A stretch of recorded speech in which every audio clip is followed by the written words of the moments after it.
माघ मास महात्म्य अध्याय 8 की कथा।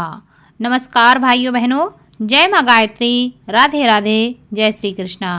आज की इस वीडियो में सुनेंगे माघ मास महात्म्य के 8वें अध्याय की कथा। दत्तात्रेय जी कहने लगे कि इस प्रकार वह भाई के दुखों से अति दुखित होकर नम्रता पूर्वक मीठे वचनों से दूतों से कहने लगा कि हे दूतों, हे सज्जन पुरुषों के साथ 7 पग चलने से मित्रता हो जाती है और यह कल्याणकारी होती है। मित्र प्रेम की चिंता न करते हुए तुम मुझको इतना बताने की कृपा करो कि कौन से कर्म से मनुष्य यमलोक को प्राप्त नहीं होता, क्योंकि आप तो सर्वज्ञ हैं। कृपया करके मुझे इसके बारे में बताएं। यमदूत कहने लगा कि तुमने बड़ी अच्छी बात पूछी है। यद्यपि मैं पराधीन हूँ, फिर भी तुम्हारे स्नेहवश अपनी बुद्धि के अनुसार मैं तुमको बताने का प्रयास करता हूँ।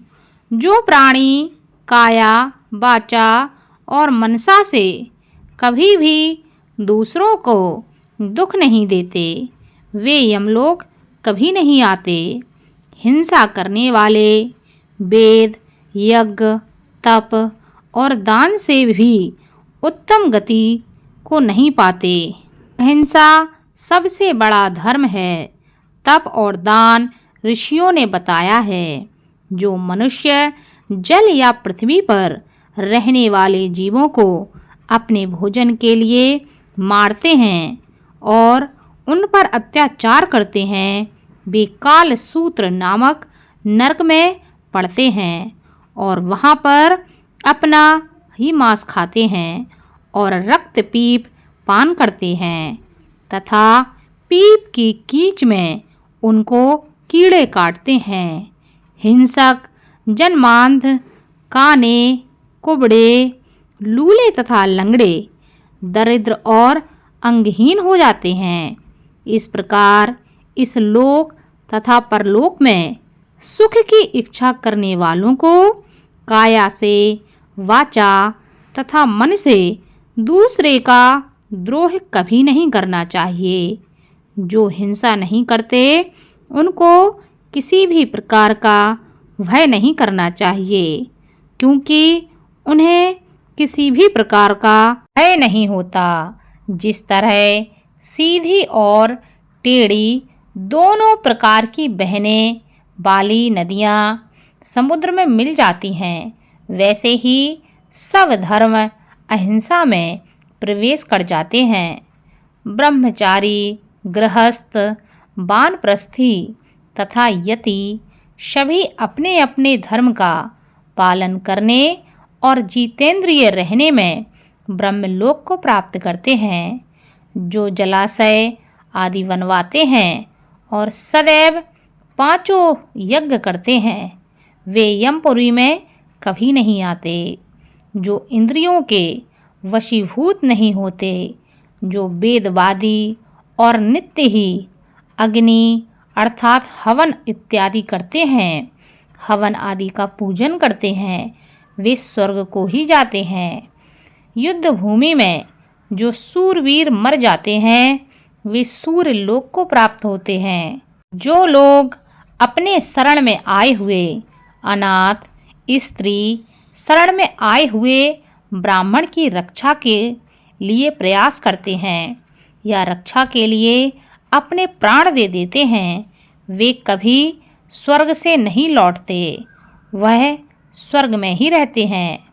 जो मनुष्य लूले तथा लंगड़े, बूढ़े, अनाथ तथा गरीबों का पालन करते हैं, वह भी स्वर्ग को ही प्राप्त करते हैं।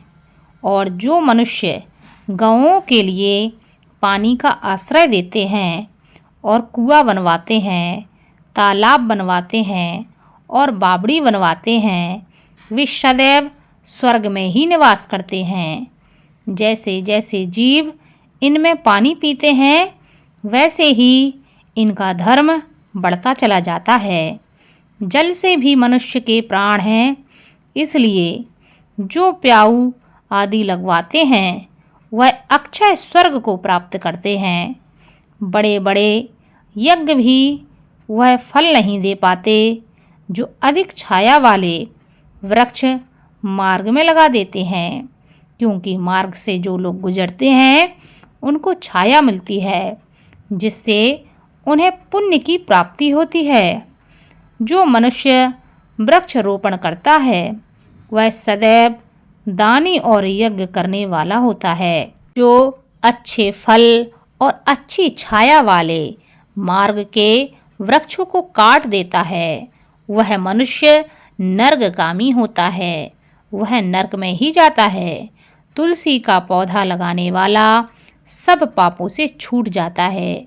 जिस घर में तुलसी वन होता है वह घर तीर्थ के समान होता है और उस घर में कभी भी यमदूत नहीं जाते।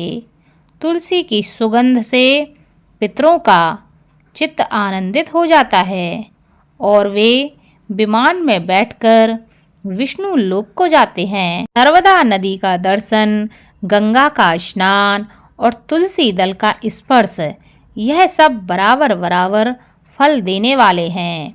हर एक द्वादशी को ब्रह्मा भी तुलसी का पूजन करते हैं। रत्न, सोना, फूल तथा मोती की माला के दान का इतना पुण्य नहीं है जितना तुलसी की माला के दान का है। जो फल आम के 1000 और पीपल के 100 वृक्षों के लगाने से होता है वह फल तुलसी के एक पौधे को लगाने से प्राप्त हो जाता है। पुष्कर आदि तीर्थ में गंगा आदि नदी, वासुदेव आदि देवता सब ही तुलसी में वास करते हैं। जो भी मनुष्य 1 बार, 2 बार या 3 बार रेवा नदी से उत्पन्न शिव मूर्ति की पूजा करता है वह इस स्फटिक रत्न के पत्थर के अपने आप से निकले हुए तीर्थ में, पर्वत या वन में रखी हुई शिव मूर्ति की पूजा करता है और सदैव ओम नमः शिवाय का मंत्र का जाप करता है। यमलोक की कथा भी नहीं सुनता है। प्रसंग, शत्रुता, अभिमान से भगवान शिव पूजा के समान पापों को नष्ट करने वाला तथा कीर्ति देने वाला 3 लोक में और कोई काम नहीं है। जो शिवालय स्थापित करते हैं वे शिवलोक में जाते हैं। ब्रह्मा, विष्णु तथा शिव का मंदिर बनवाकर मनुष्य वैकुंठवासी होता है। जो मनुष्य भगवान की पूजा के लिए फूलों का बाग लगाते हैं वे धन्य हो जाते हैं। जो माता पिता, देवता और अतिथियों का सदैव पूजन करते हैं वे ब्रह्मलोक को प्राप्त करते हैं। इस प्रकार यमदूत विकुंडल को यह सब बात बताता रहा। इसी के साथ 8वें अध्याय की कथा संपन्न हुई। आगे की कथा आपको अगले अध्याय में सुनने को मिलेगी। धन्यवाद।